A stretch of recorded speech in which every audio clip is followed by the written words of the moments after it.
अमल तो माशाल्लाह है हमारा, हम इधर आज़ाद घूमते हैं, आज़ाद फिरते हैं माशाल्लाह, नमाज पढ़ते हैं, 5 वक्त अजान होती है, ये हमारा मुल्क है।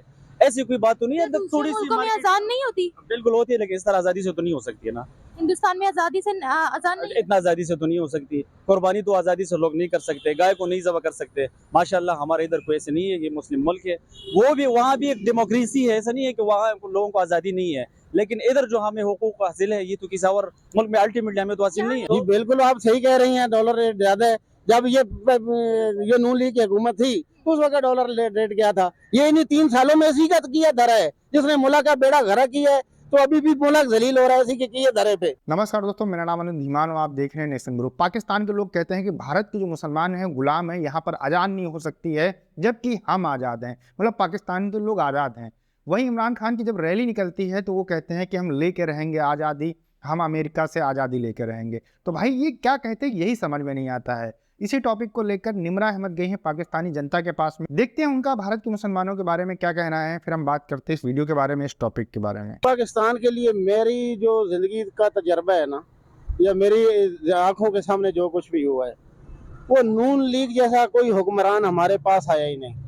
ठीक है, लोग जो कहते हैं कि ये चोर हैं, लुटेरे हैं, डाकू हैं, लेकिन मेरी जिंदगी में जो कुछ भी तरक्याती काम हुई है ना, वो नून लीग के दौर में हुई है। फॉर एग्जाम्पल अगर ये ब्रिज बना है, ये सड़क बनी है, तो ये नून लीग ने बनाया है, बट लोन से, बट लोन और उसने जो धमाके से बनाया तो क्या बनाया सर? लोन देखो, लोन से बनाया तो उसने कम से कम पाकिस्तान पे खर्च तो किया है। अच्छा। पाकिस्तान पे खर्च तो किया है। मजा तब आता है जब अपने ही पैसे मुल्क पर लगे सर। अभी भी हम कर्जई हैं सर। मेरी बात सुने, ये जो कोरोना इमदाद आई, ये भाषा डैम, काला बाश डैम, इतनी इमदादें आई, मेरे मुताबिक, सोच के मुताबिक ये 3 दफा पाकिस्तान गिर जाता और दोबारा बनाया जाता। जो इमदाद हमें मिली है, ये लोन पर APTI हुकूमत ने ली है, तो वो 3 दफा अगर पाकिस्तान दोबारा तमीर होता तो ये बनता। जबकि ये सारा लोन, ये सारा कुछ जो लिया गया, ये जो कर दे आए हैं, 1 रुपए की मुझे डेवलपमेंट बताएं। ठीक है, मैं आपसे ये बोलना चाहूंगी कि ये तो पूरी दुनिया देख रही है कि किस हुक्मरान ने कौन सा काम किया, कौन सा नहीं किया। इस पर तो फैक्ट्स एंड फिगर्स भी मौजूद है, तो ये तो पूरी दुनिया को पता है। मगर अब मेरा सवाल यहाँ पर ओवरऑल था, अभी रिसेंटली दुनिया में हुई है G20 G7 की मीटिंग्स, बहुत अहमियत रखती है ये मीटिंग। इसमें पाकिस्तान को इनवाइट क्यों नहीं किया गया? हमारे पड़ोसी मुल्क भारत को किया गया, मगर हमें नहीं किया गया। भाई इसी वजह से नहीं किया गया, हमारे मुल्क के हालात ही इन्होंने ऐसे कर दिए हैं। कुछ अवाम ने हमारे हालात गलत मुआवजे ना करके जाता है इमरान खान, तो इंशाल्लाह ताला ये सब काम हो जाना था। अभी तो फिलहाल PDM है ना, PDM है, उनको क्यों इनवाइट काम कर दिया, वो अपना काम कर रही है। जैसे जैसे हालात ठीक होंगे आप क्या कहेंगे? जी मैं ये कहूँगा, मैं आपको बताती हूँ, हम प्राइम मिनिस्टर्स का कंपैरिजन कर रहे हैं। बेसिकली मैं आपको खबर बता देती हूँ, खबर पे आते हैं। G7 की मीटिंग के बाद ऑस्ट्रेलिया तशरीफ लेकर गए थे प्राइम मिनिस्टर नरेंद्र मोदी। उन्होंने आसमान पर लिखा वेलकम मोदी। सिर्फ सवाल मेरा इतना है, आज तक हमारे प्राइम मिनिस्टर या किसी पॉलिटिशियन के लिए ये शर्फ क्यों हासिल नहीं हुआ? ये जी इसी वजह से नहीं हुआ कि हमारे हालात बेहतरी की तरफ जा ही नहीं रहे। कोई पार्टी कुछ थोड़ी सी तरक्की करती है, ये नौबत तक पहुंचती है। उसने इतना कर दिया था कि बंदा आगे क्या करे, मुझे ये बताए। नहीं, मैं ओवरऑल 75 सालों की बात कर रही हूँ, मैं कोई 10-20 साल की बात नहीं कर रही। आपका मुल्क सही चल रहा था उस टाइम, आपका मुल्क सही चल रहा ये था। बात कर रही हूँ कि दुनिया भर के मुल्कों ने कभी हमें इस तरह से इन्विटेशन क्यों नहीं की? ओवरऑल बात कर रही हूँ। मिला था 55 रुपए किलो चीनी मिल रही थी, उस टाइम ठीक था। 55 लीटर पेट्रोल मिल रहा था, वो ठीक था। जब ये हुकूमत, ये बहुत पुरानी बात है सर, मैडम, ये बहुत पुरानी सालों में आती है ना मैडम, ये 75 सालों में आती है ना। जब ये मुल्क तरक्की में, वही अर्ज कर रहा था कि जब भी ये मुल्क तरक्की की राह में चलता है, जब कर्जा चढ़ता है तो फिर टैक्स डबल होता है, तो फिर डॉलर रेट भी बढ़ता है। अभी डॉलर रेट आप देख लें कितना ज्यादा है। जी बिल्कुल आप सही कह रही हैं, डॉलर रेट ज्यादा है। जब ये नून लीग की हुकूमत थी उस वक्त डॉलर रेट क्या था। ये इन्हीं 3 सालों में इसी का किया धरा है, जिसने मुल्क का बेड़ा घरा किया है, तो अभी भी मुल्क जलील हो रहा है इसी के किए धरे पे। बिल्कुल, पॉलिसी तो अल्टीमेटली है, क्योंकि जो जिस तरह हमारे वजीर खारिज है, वो तो जाहिर सी बात है कि पॉलिसी के बगैर तो नहीं चल सकता है। आगे से उसको ठीक ठाक इजाजत मिली होगी, जितने हमारे इदारे हैं उनको उसको बताया होगा कि आपको उधर जाना है, क्या कहना है, किस तरह कहना है। बाकी जिस तरह इंटरनेशनली अगर आप ओवरऑल हालात देख ले तो काफी तशवीशनाक है हमारे लिए। किसने उनको गाइड किया कि वहाँ जाकर क्या बोलना है, क्या करना है? ये तो बहरहाल मैं नहीं कह सकता, जाहिर सी बात है, क्योंकि हम इतना जो हमारी इतनी अप्रोच नहीं है। बहरहाल हमें बड़ी बड़ी इंटरनेशनल मीटिंग्स में इनवाइट क्यों नहीं किया जा रहा है, या उस तरीके से हमारा वेलकम क्यों नहीं किया जा रहा है जिस तरह से इंडिया का प्राइम मिनिस्टर नरेंद्र मोदी का किया जा रहा है? इंशाल्लाह एक दिन इसी तरह होगा कि हमारा भी वेलकम होगा। और इंशाल्लाह जिस तरह, अगर आपको प्रीवियस में याद है, जिस तरह हमारा जनरल अयूब खान था, वो जब अमेरिका उसने विजिट किया हुआ था, अगर आपको याद हो तो किस तरह उसका वेलकम किया हुआ था, रेड कारपेट की उसकी वेलकम हुई थी। तो इंशाल्लाह किसकी रेड कारपेट? ये जनरल अयूब खान की, अगर आप प्रीवियस में जाए तो आर्मी के थे सर, जो भी था पाकिस्तानी तो था ना, हमारा लीडर तो था उस टाइम, सदर था। अभी के लीडर्स की बात करें, करंट की बात करें, करंट की में ये किसका रेड कारपेट पे वेलकम किया गया है आपको पता है? तुर्की में हमारे प्राइम मिनिस्टर शहबाज शरीफ ने बोला कि मैं आ रहा हूँ, उन्होंने बोला नहीं कोई जरूरत नहीं है, अभी हम आपकी मदद नहीं कर सकते, हम खुद क्राइसिस में घिरे हुए हैं। तो एक दिन हमें तो अपने पैरों पे खड़ा तो होना है ना, ये मुल्क है तो हम है, ये हमारी धरती माँ है, हमें इस पे लड़ना है, हमें इस पे मरना है, हम जो है पैदाइशी से हुए हैं, ठीक है। हमारी धरती माँ है, हम चाहते हैं कि पाकिस्तान सबसे आगे बढ़े, लेकिन उसको नंबर 1 पे लाने पर, इसका नाम बनाने के लिए हमें मेहनत तो करनी पड़ेगी ना सर। अल्टीमेटली वो तो मैंने आपको बता दिया कि स्ट्रगल तो हमें, ये हमारा ईमान है कि हम स्ट्रगल करेंगे तो हम तो आगे बढ़ेंगे। अगर अब इस टाइम थोड़ा सा चैलेंजेस आ गए तो क्या हुआ? मुल्क तो माशाल्लाह है हमारा, हम इधर आजाद घूमते हैं, आजाद फिरते हैं, माशाल्लाह नमाज पढ़ते हैं, 5 वक्त अजान होती है, ये हमारा मुल्क है, ऐसी कोई बात तो नहीं है। थोड़ी सी अजान नहीं होती, बिल्कुल होती है, लेकिन इस तरह आजादी से तो नहीं हो सकती है ना।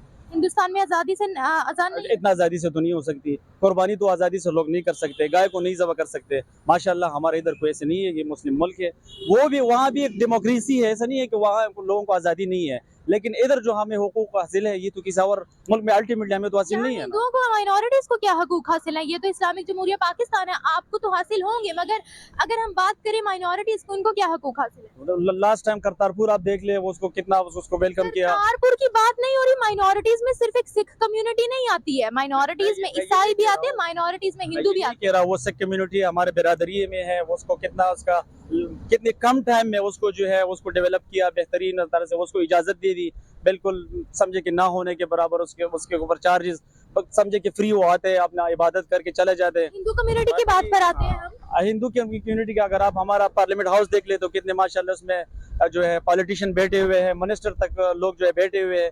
नाम बताएं, नाम बताएं, नाम बताएं, नाम बताएं। कंपेयर टू, नाम तो खैर बार इस टाइम तो मुझे आपको नाम नहीं पता तो आप कैसे कह सकते हैं कि वहाँ पर इतने ज्यादा लोग बैठे हैं? कोई एक दो बड़ी बड़ी कंपनीज बता दे जो पाकिस्तान में हिंदू कम्युनिटी रन कर रही हो। बड़ी बड़ी कंपनियां हिंदुस्तान में, बहरहाल मुझे इतना नॉलेज नहीं है, जहाँ तक मेरा मीडिया के साथ मैं तो आपको वहाँ की बता सकती हूँ ना, मुस्लिम कम्युनिटी। अच्छा, बहरहाल ठीक होगा, नॉलेज जो है ज्यादा होगी, मेरे इतने नॉलेज तो नहीं है, लेकिन ये है कि माशाल्लाह फिर भी उन सबको हुकूक हासिल है, कोई ऐसी माशाल्लाह यहाँ इशू नहीं है।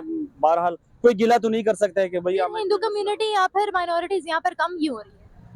कम, वो तो जाहिर सी बात है, मार्केट की ओवरऑल सिचुएशन जो है ना, इससे भी तो लोग इधर उधर हो गए। उनका अपना मुल्क है ये, ठीक है, अगर यहाँ पर क्राइसिस आते हैं तो वो पाकिस्तानी है, जब आप बर्दाश्त करें क्राइसिस तो वो बर्दाश्त नहीं कर सकते क्या क्राइसिस? बर्दाश्त। और मेरी बात सुनिए, इतनी ज्यादा हिंदू कम्युनिटी सिर्फ पाकिस्तान के हालात की वजह से तो छोड़कर नहीं जा सकती ना Pakistan, there must be another reason. Overall जो मैंने आपको बता दिया ना कि अब अगर क्राइसिस में है तो ओवरऑल पाकिस्तान है, इसमें जो अगर माइनॉरिटीज है वो भी आते हैं, मुस्लिम है वो भी आते हैं, मतलब जो नेशन इधर सारे रहते हैं पूरे के पूरे सबको टेंशन है ना, और उसके भी दादा परदादा तो इधर ही पैदा हुए हैं ना, ये भी उनका मुल्क है, उसके भी इसी के अंदर। दोस्तों, पाकिस्तान के जो लोग हैं ना, मूर्खतापन का शिकार हो चुके हैं। उनको भारत के अंदर क्या हो रहा क्या नहीं हो रहा उससे बड़ा उनको जो है लगाव रहता है। अपने देश में क्या हो रहा है क्या नहीं हो रहा है इसका उनको पता भी नहीं होता है। जैसे भारत के अंदर अजान होती है, नमाज पढ़ते हैं लोग, कोई दिक्कत नहीं होती, लेकिन इनको ये पता है कि भारत के अंदर ऐसा नहीं होता है। जबकि पाकिस्तान से ज़्यादा लोग जो है भारत के अंदर स्वतंत्रता से जो है अपने जो धार्मिक चीज़ें होती हैं उनको करते हैं, कोई दिक्कत नहीं होती है। पाकिस्तान के अंदर कई बार हमने देखा है कि बरेलवी और देवबंदी आपस में लड़ते हैं, उसके बाद में एक दूसरे की मस्जिद तोड़ते हैं।